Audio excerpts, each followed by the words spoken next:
kama unaona waandishi wa habari kila saa wanakupuuza, au kama unaona maafisa mawasiliano kila saa wanakupuuza, saa nyingine sio personal, ni kwamba hawana uhusiano mzuri na wewe.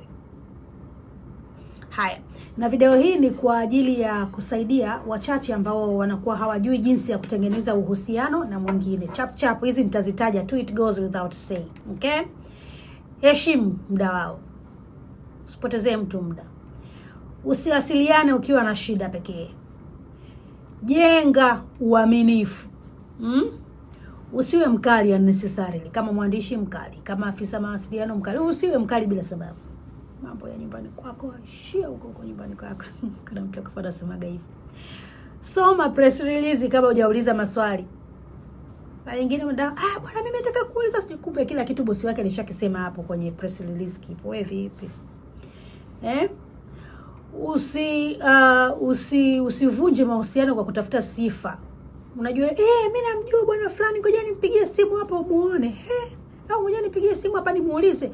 Oya, sisi tuko hapa tunajadiliana eti hivi waziri balozi wako alisema hivi au bosi wako alisema hivi. Unatafuta cloud. Kuwa consistency. Sio leo una uhusiano naye mazuri, kesho una mahusiano naye mabaya. Simaanishi kwamba umfanyie kazi zake kama anavyotaka yeye. Zingatia professionalism yako. Haijalishi kama ni afisa habari au ni mwandishi wa habari. Wote zingatieni, lakini pia